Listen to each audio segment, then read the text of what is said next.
Nah, pada saat Tommy ini sedang memijit kakinya Retno, tiba-tiba Retno ini melantunkan tembang Jawa.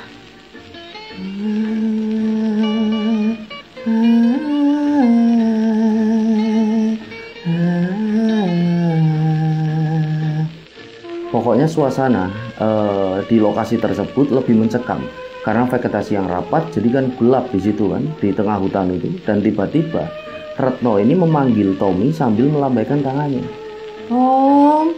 Tommy, itu di depannya. Seolah-olah Retno ini ingin menunjukkan sesuatu kepada Tommy pada waktu itu. Assalamualaikum warahmatullahi wabarakatuh. Apa kabar rencang-rencang semua? Semoga semuanya dalam keadaan sehat dan selalu diberikan kewarasan dalam berpikir.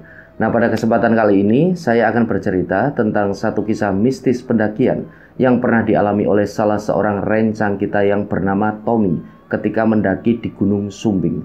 Jadi pada waktu itu Tommy dan keempat orang temannya mendaki di Gunung Sumbing via jalur Batursari, dan salah seorang teman Tommy ini yang bernama Retno itu mengalami keganjilan selama pendakian mereka.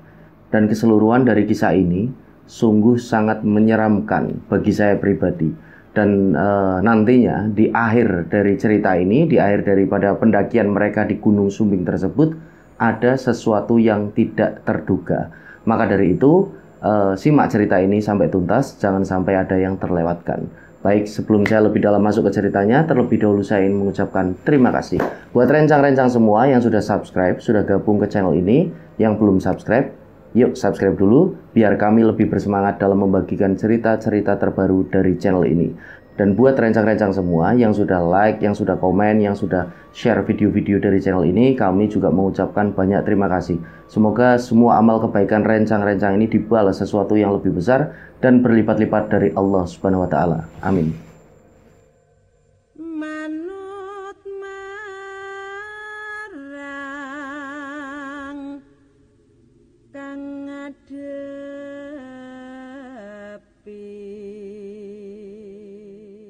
Di pertengahan tahun 2018, Tommy dan keempat orang temannya yang bernama Bagus, Koko, Ani, dan Retno melakukan pendakian ke Gunung Sumbing via Batursari.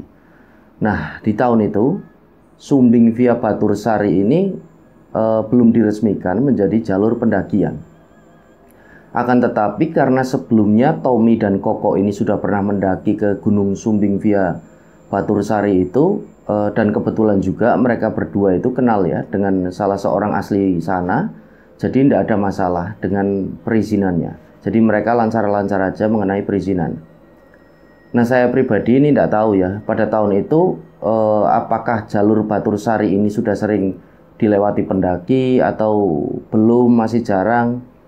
Ya karena pengalaman saya itu biasanya kalau di gunung lain, walaupun jalur pendakian itu belum diresmikan, tapi jalur itu sudah bisa dilewati oleh beberapa pendaki. Tapi ya ini ya bisa dibilang bukan pendaki yang sembarangan gitu, yang udah banyak pengalaman lah biasanya. Ya setelah intinya mereka itu mendapati izin untuk mendaki via Batursari pada waktu itu. Nah, mereka berlima ini pendaki yang berasal dari Banjarnegara, Jawa Tengah. Dan singkat cerita, jam 8 pagi mereka itu berlima sudah sampai di rumah temannya Tommy yang orang asli sana dan melakukan persiapan packing ulang. Dan sekitar setengah 9 pagi akhirnya mereka mulai pendakian ya, masuk ke jalur pendakian. Tommy berjalan di depan sebagai leader sekaligus navigator karena Tommy ini kan sudah cukup tahu jalur tersebut. Nah, di belakangnya ada Retno, ada Ani, ada Bagus, dan Koko itu berjalan di paling belakang sebagai sweepernya. Nah, di awal pendakian mereka semua berjalan baik-baik saja ya.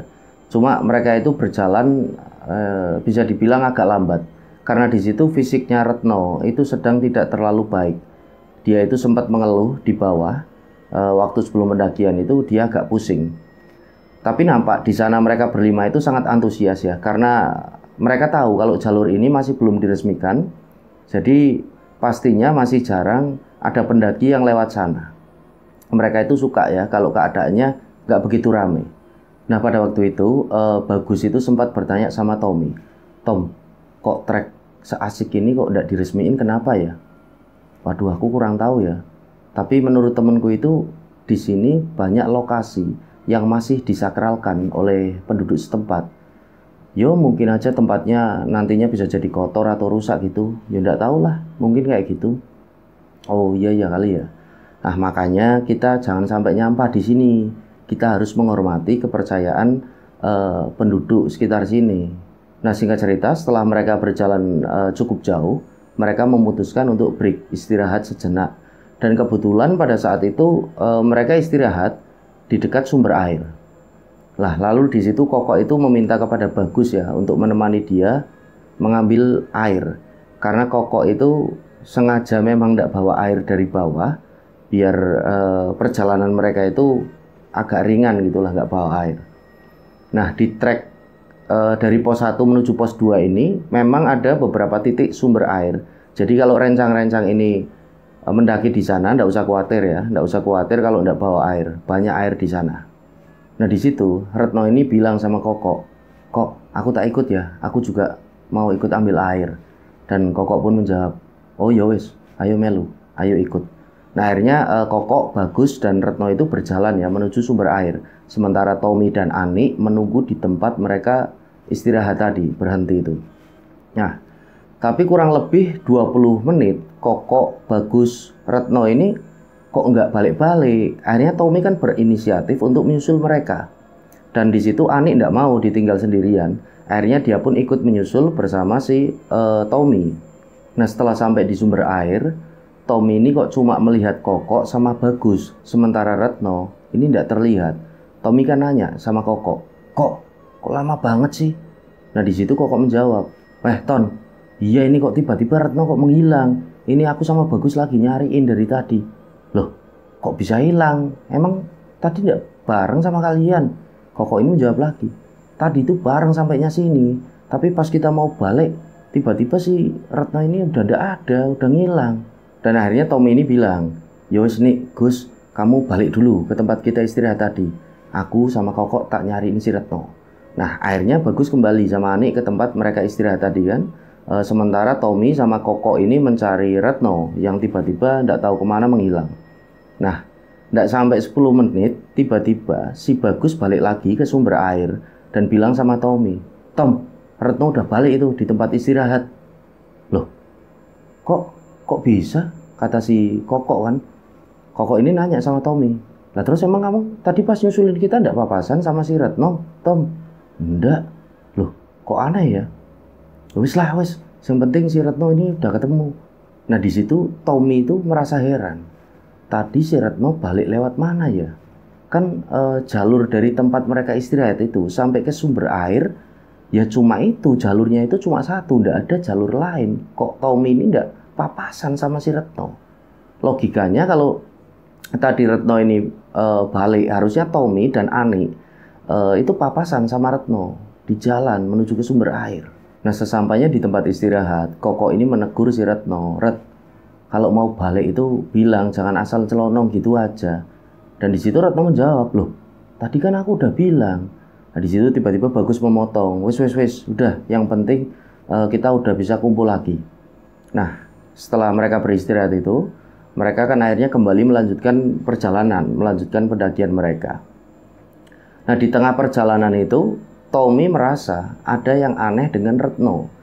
Karena pada awal pendakian tadi Retno ini kan mengeluh agak pusing, jalannya paling lambat, tapi kok sekarang jalannya itu kok jadi cepet banget. Sampai-sampai si Tommy yang berjalan di depannya itu merasa merasa kayak dikejar-kejar sama si Retno. Dan tiba-tiba si Retno ini minta sama si Tommy untuk jalan di depannya. Nah awalnya Tommy kan tidak mau, dia menolak. Tapi si Retno ini tiba-tiba saja mendahului si Tommy.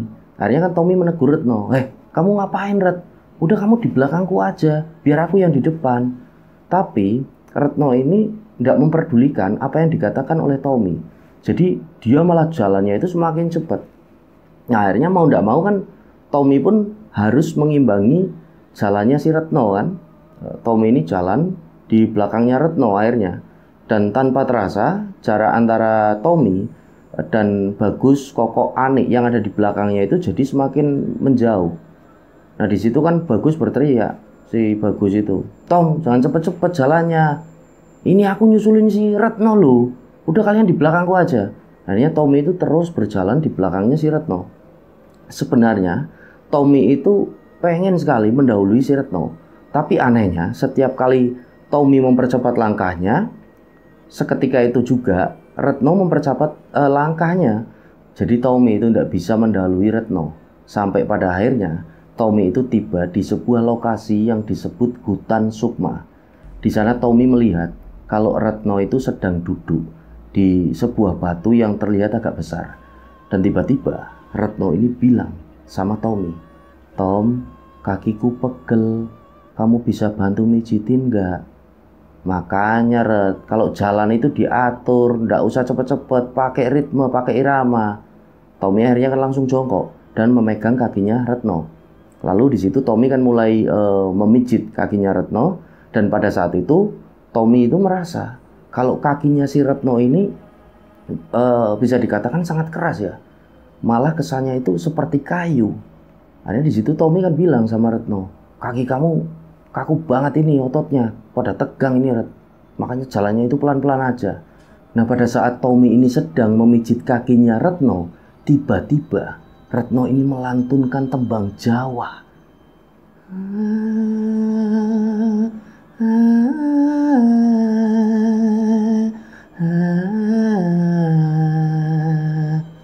Tommy kan kaget di situ. Dan menurut pengakuan Tommy, itu suaranya pada waktu itu sangat menyeramkan. Sampai-sampai si Tommy ini terjengkang ya ke belakang karena kaget. Lalu si Tommy ini bertanya, "Kamu ngapain, Ret? Ret, kamu ngapain? Jangan bikin aku takut, Ret." Tapi di situ Retno itu tidak menjawab pertanyaan dari Tommy. Dia itu masih terus nembang, masih terus bernyanyi.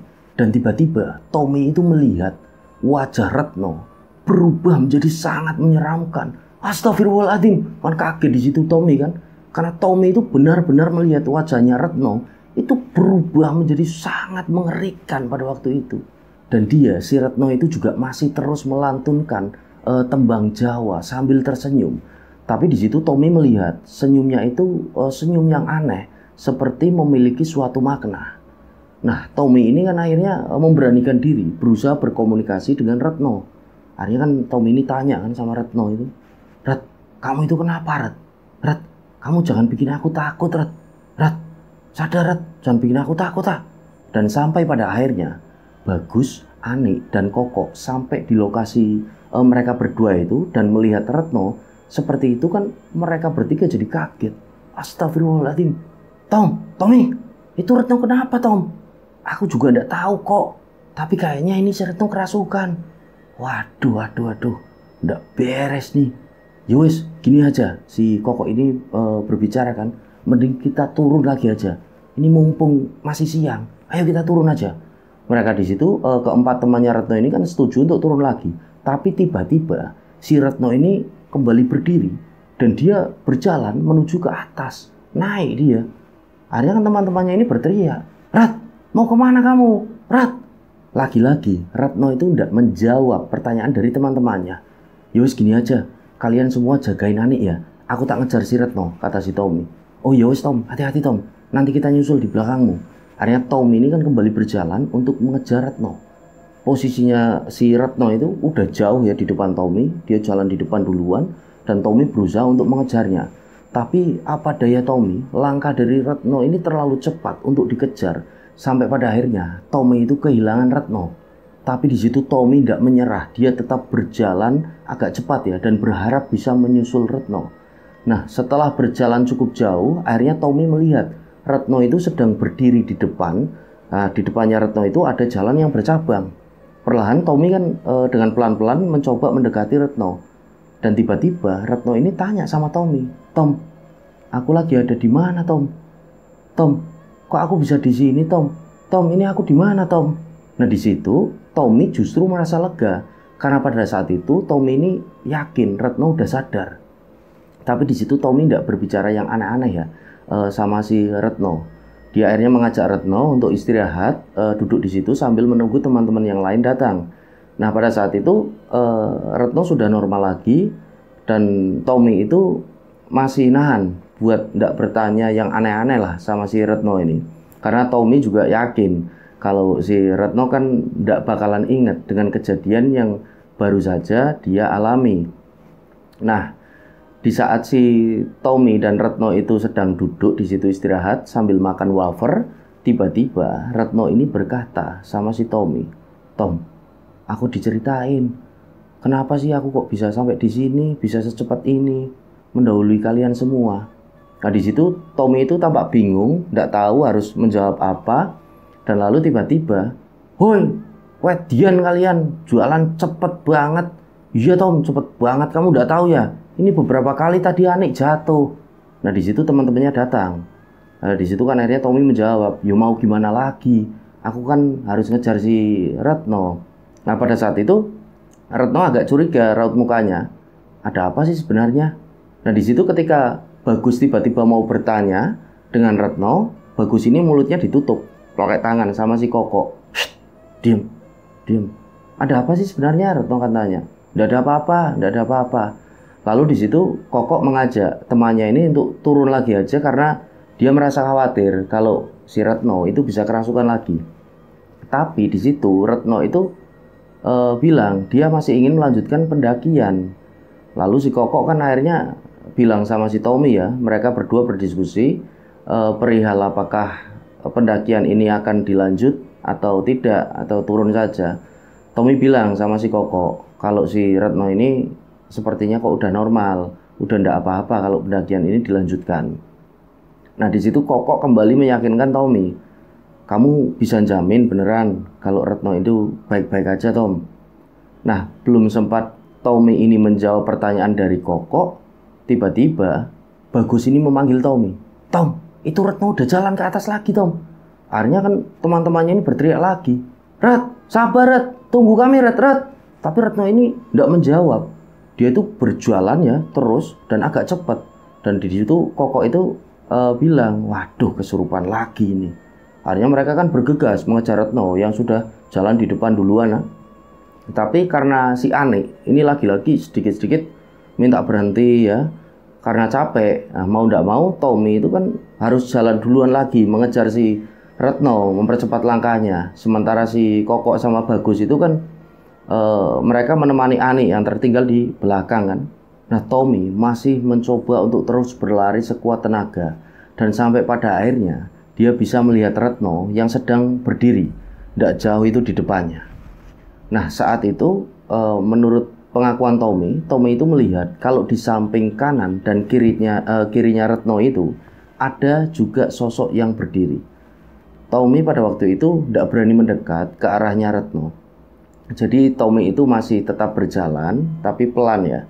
Dia seperti menjaga jarak lah, agar tidak terlalu dekat dan tidak terlalu jauh juga.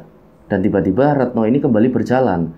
Tapi kali ini jalannya itu tidak secepat sebelumnya ya, tidak seperti sebelumnya. Dia berjalan itu lebih santai dan terlihat menurut Tommy itu malah terkesan anggun pada saat itu si Retno. Akhirnya Tommy ini masih berjalan. Di belakangnya Retno, dia terus berjalan sambil sesekali dia memperhatikan ke arah kanan, ke arah kiri, ke arah belakangnya. Karena pada saat itu Tommy merasa kalau di sebelah-sebelahnya itu seperti ada sesuatu yang berjalan mengikutinya. Pokoknya Tommy merasa seperti itu.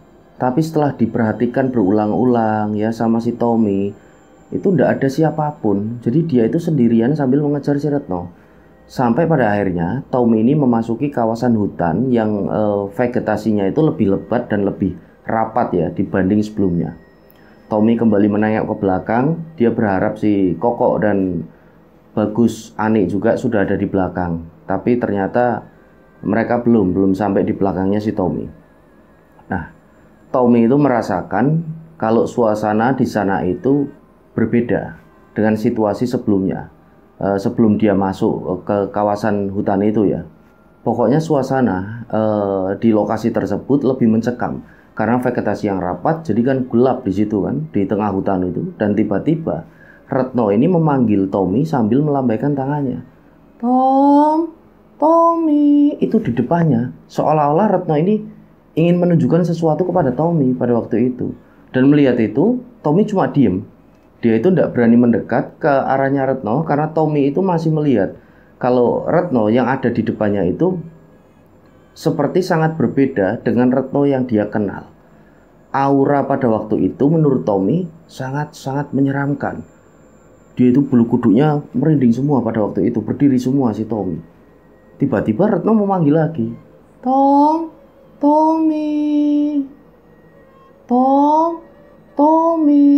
Retno terus memanggil Tommy, tapi Tommy tetap tidak mau mendekat. Sampai pada akhirnya, dua sosok yang berada di sampingnya Retno itu mendekat ke arah Tommy. Refleks kan, Tommy ini langsung mundur pelan-pelan. Dan tiba-tiba, Tom, kamu kenapa Tom? Dan ketika dilihat ternyata itu Koko. Tapi Bagus dan Ani itu tidak ada di sana, tidak bareng si Koko. Koko itu datang seorang diri. Loh kok kamu sendirian? Bagus sama Ani di mana? Itu masih di belakang, aku duluan. Tadi itu aku mendengar kamu itu berteriak kenceng banget. Tommy kan bingung, hah? Teriak? Si Tommy itu kan ngerasa kalau dia itu tidak teriak. Kamu itu teriak keras banget loh tadi, kata si Koko. Takutnya aku kan ada apa-apa sama kamu. Makanya aku langsung nyusulin kamu ke sini mendahului si Bagus sama si Ani. Lalu Tommy itu memberitahu si Koko kan, kalau di depannya itu ada dua sosok yang berjalan mendekat ke arah mereka. Apa sih Ton, kamu itu ngomong apa? Nggak ada apa-apa kok. Nah, ketika Tommy melihat kembali ke depan, ternyata kedua sosok tadi itu sudah nggak ada. Bahkan bukan cuma dua sosok itu aja yang hilang, tapi si Retno juga ikutan hilang, udah ndak ada, udah ndak kelihatan. Di situ akhirnya kan Tommy ini bilang sama Koko, kok tadi sebelum kamu sampai ke sini, si Retno itu ada di depanku kok tadi, beneran Retno itu ada di depanku. Di situ Koko kan menjawab, Tom, ini memang bener-bener udah ndak beres Tom. Iya memang aku udah kerasa dari tadi kok. Nah terus gimana ini? Gini Tom, tadi itu ketika aku bareng sama si Ani itu sempat bilang kalau si Retno itu memang agak sensitif sama hal-hal gaib.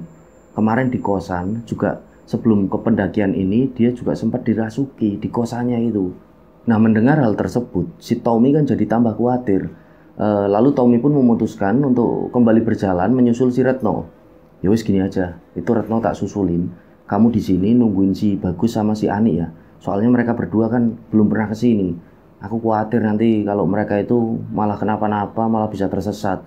Oh ya udah Tom, kamu hati-hati ya, nggak usah panik. Pesanku kalau nanti kamu ketemu sama Retno, kamu tahan dia. Jangan sampai dia itu lari-lari lagi lah, berontak atau ngelakuin hal-hal yang bisa membahayakan dirinya.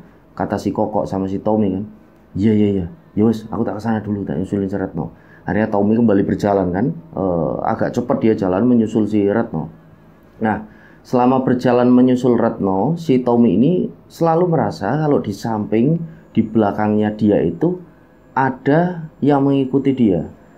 Tapi pada waktu itu Tommy akhirnya kan cuek aja, tidak memperdulikan. Sampai pada akhirnya Tommy ini tiba di punggungan bukit. Dan di sana dia melihat Retno yang sedang didampingi oleh dua sosok asing yang sedang memandangi Gunung Sindoro pada waktu itu. Akhirnya Tom ini memberanikan diri untuk berkomunikasi sama si Retno, tapi belum sempat Tommy ini berbicara, tiba-tiba Retno ini bilang sama Tommy, mendahului. Tom, akhirnya kamu bisa nyusul aku ya Tom. Nah, nada bicara si Retno ini sangat berbeda menurut pengakuan Tommy pada waktu itu. Tommy kenal si Retno itu suaranya bukan seperti itu, jadi memang berubah. Lalu si Retno ini bicara lagi sama si Tommy. Tom, nanti kita mendirikan tenda di sana ya. Iya Ret ya. Tommy kan menjawab. Tapi kamu diem ya, jangan yang aneh-aneh. Nah di situ akhirnya Retno itu terlihat cuma mengangguk ya. Nah ketika Tommy sedang mendirikan tenda, Tommy itu bisa melihat kalau Retno itu bisa berkomunikasi dengan dua sosok yang ada di sampingnya itu. Dan tidak lama kemudian kedua sosok itu berjalan menuju atas, menuju ke puncak Gunung Sumbing. Tommy itu agak kaget, heran juga kok Retno bisa komunikasi dengan mereka. Nah, singkat cerita, tenda itu udah didirikan sama Tommy, lalu Retno ini masuk ke dalam tenda. Nah, ketika Retno di dalam tenda, Tommy ini berada di luar tenda kan, sambil menunggu ketiga teman lainnya, Koko, Bagus, dan Ani, sampai di lokasi tersebut. Nah, selama si Retno di dalam tenda, Retno ini memang cuma diem saja, dan sesekali kan Tommy melihat Retno yang ada di dalam tenda, karena ingin dia itu memastikan kalau temannya itu baik-baik saja si Retno. Dan tiba-tiba Retno ini bilang lagi sama Tommy, "Kamu tidak usah takut, Tom. Aku tidak akan mencelakakan anak ini. Aku cuma minta bantuannya saja. Udah itu saja, Tom. Kamu jangan takut." Tommy akhirnya kan tahu, gak beres ini. Dia menjawab, iya, ngapunten ya. Tapi dari tadi si Retno itu belum makan. Ini tak buatin mie instan ya, ndak apa-apa. Nah, di situ Retno itu nampak cuma mengangguk ya. Akhirnya Tommy kan segera memasak mie instan. Nah, singkat cerita, setelah matang mie instan tersebut, Tommy ingin memberikan kepada Retno kan. Tapi pada saat dia masuk ke tenda, dilihatnya Retno itu nampak sudah terlelap tidur. Tommy ini mau membangunkan, tapi gimana? Tapi kalau nggak dibangunkan, ini kasihan. Retno kan dari tadi belum makan, takutnya dia lapar, ntar sakit malah repot.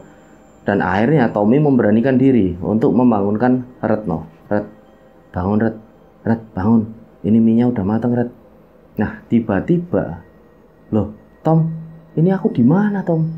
Lagi-lagi Retno itu nampak ndak ingat sama sekali dengan apa yang barusan dia alami. Udah Ret, ini makan dulu aja. Udah tak masakin mie, kamu kan belum makan dari tadi, nanti sakit. Nah, si Retno langsung mengambil mie yang dibuatkan oleh Tommy, lalu dia memakannya. Nah, selesai makan, udah Ret, kata si Tommy kan, kamu istirahat aja. Ya, ndak apa-apa, aku nunggu di luar, nunggu teman-teman yang lain datang. Akhirnya di situ Retno kan manut ya, nurut, dia kembali tidur.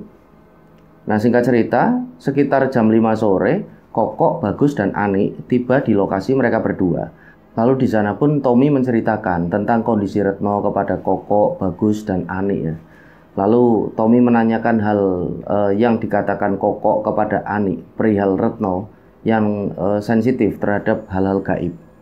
Dan di situ Ani mengiyakan kalau Retno ini memang sensitif dengan hal gaib. Bahkan menurut Ani itu kata si Ani, sehari sebelum pendakian ini Retno sempat kerasukan, kesurupan itu di kamar kosannya. Dan yang Ani ingat pada waktu itu Retno berkata pada waktu kesurupan di kosannya itu, "Antarkan saya pulang, di tempat saya berada, di tempat saya seharusnya tinggal." Nah, Ani pada waktu itu kan nggak tahu apa maksud perkataan dari Retno. Itu maksudnya apaan, itu kan Ani mikir tapi kan nggak paham dia. Malah sempat, dan pada waktu itu Ani juga sempat melarang Retno buat ikut pendakian. Tapi Retno itu malah bilang, "Pokoknya aku harus naik, aku ikut kalian, titik. Aku harus sampai ke puncak." Ya wes lah, toh sekarang Retno udah baik-baik aja di sini. Ya memang buat sementara Retno itu baik-baik aja. Tapi kita semua kan tidak pernah tahu apa yang terjadi, apa yang akan terjadi dengan Retno nantinya. Nah, perlahan langit semakin gelap. Sampai akhirnya malam pun tiba. Mereka berlima yang di sana pada malam itu semua berjalan baik-baik saja. Bahkan si Retno juga sudah nimbrung bersama teman-teman yang lainnya ya. Dan tanpa terasa jam sudah menunjukkan pukul 9 malam. Mereka akhirnya mulai masuk ke dalam tendanya masing-masing kan. Ada 2 tenda di situ, buat cewek sama buat cowok kan. Nah, singkat cerita, sekitar pukul 11 malam, Ani ini tiba-tiba berteriak membangunkan Tommy, Koko, dan Bagus. Di situ kan Tommy tanya, "Kamu kenapa nih kok teriak-teriak?" "Itu si Retno, kesurupan lagi Retno." Sontak ketiga teman cowoknya kan langsung bangun dan menghampiri tendanya si Retno kan. Nah, di sana mereka melihat kalau Retno itu sedang duduk bersimpuh kayak seorang sinden itu sambil bersenandung tembang Jawa. Rencang-rencang ini bisa membayangkan enggak seserem apa kondisi pada waktu itu yang Tommy dan kawan-kawannya ini alami.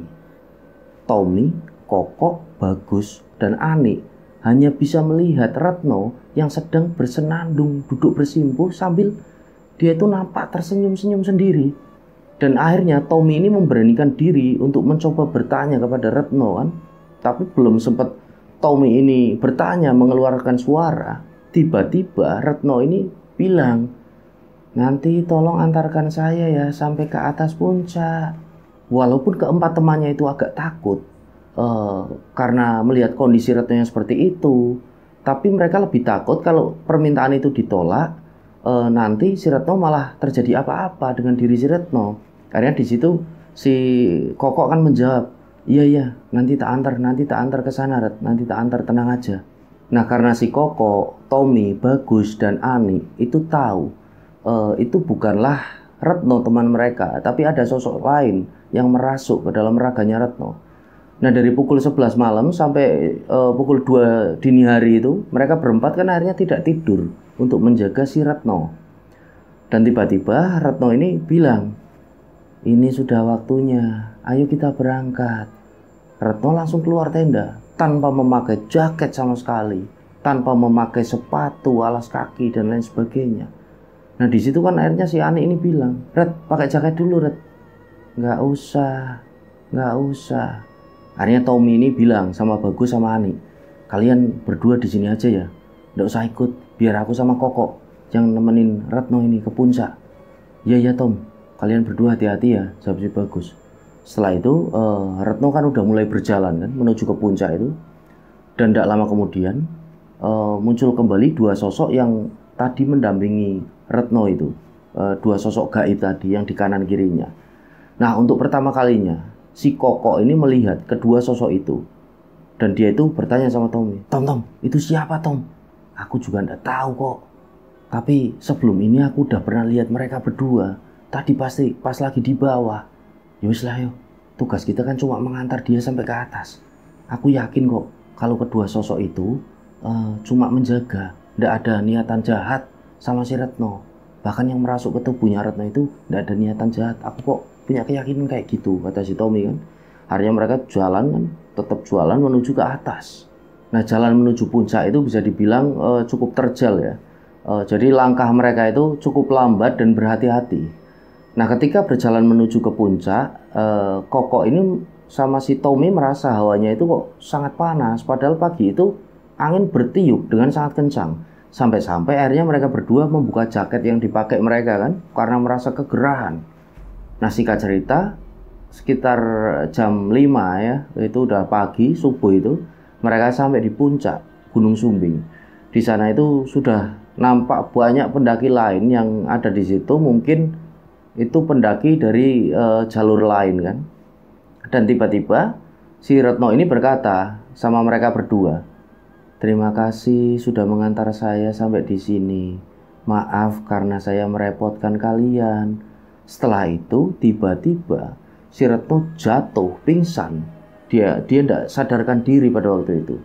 Nah, karena Retno ini pingsan di situ kan, jadi itu menjadi perhatian ya untuk pendaki lain. Banyak pendaki itu yang ada di situ akhirnya menghampiri mereka, dan banyak juga yang bertanya sama si Tommy sama si Koko, Mas ini kenapa, Mas? Temannya kenapa, Mas?"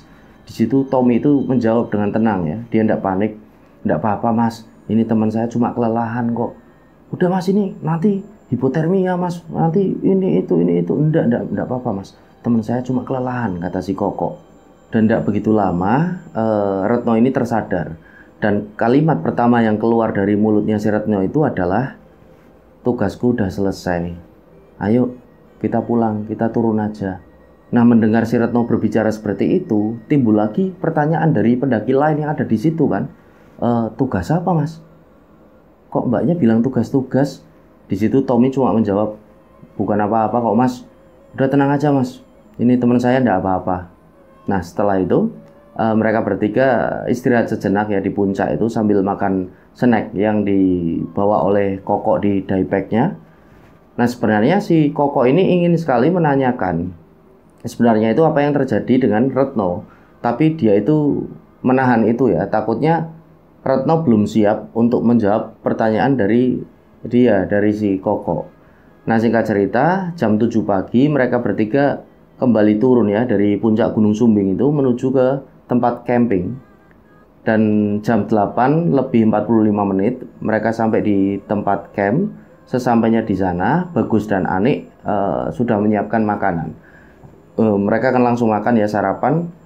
Retno ini makan terlihat dengan sangat lahap. Wah, seperti ini orang yang seminggu itu udah ketemu sama nasi. Nah, syukurlah ini Ret, kamu udah kembali. Di situ Retno itu cuma tersenyum ya sambil melanjutkan makannya. Selesai makan, mereka segera melakukan perjalanan turun. Nah, selama turun itu tidak ada hal-hal yang aneh yang mereka itu alami. Hanya saja Tommy merasa ada perubahan sikap dari Retno di perjalanan turun mereka ini. Retno ini nampak lebih ceria dan lebih bersemangat dari sebelumnya. Dan sekitar jam 1 siang mereka sampai kembali kan di bawah. Mereka kembali menemui salah seorang temannya si Tommy sama Koko itu dan mengucapkan terima kasih. Setelahnya mereka kembali menuju ke kota Banjarnegara.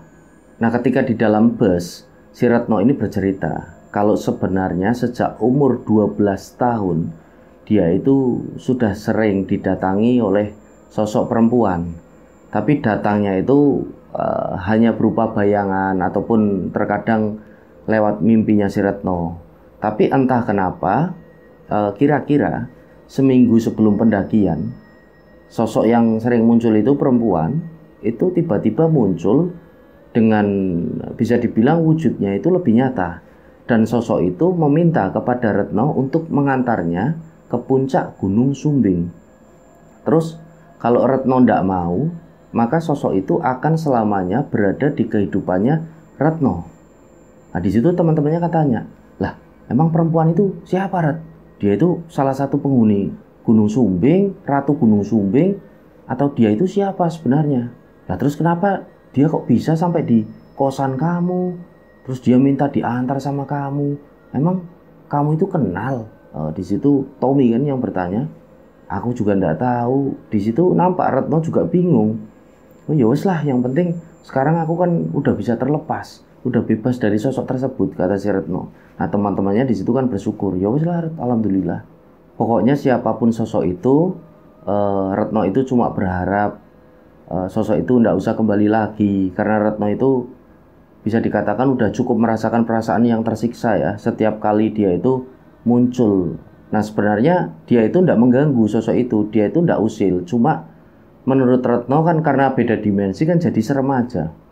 Nah, seiring berjalannya bis menuju ke kota Banjarnegara dan akhirnya mereka berlima tiba di sebuah terminal dan di situ mereka berpisah ya, pulang ke tempatnya masing-masing. Dan alhamdulillah mereka bisa kembali dengan selamat. Dan sejak turun dari Gunung Sumbing itu sosok perempuan itu tidak pernah muncul lagi di kehidupannya Retno. Dan Retno itu merasa bersyukur sekali akhirnya menjalani kehidupannya itu seperti orang-orang yang normal. Nah, begitulah kira-kira cerita dari Mas Tommy dan keempat temannya itu yang mendaki di Gunung Sumbing.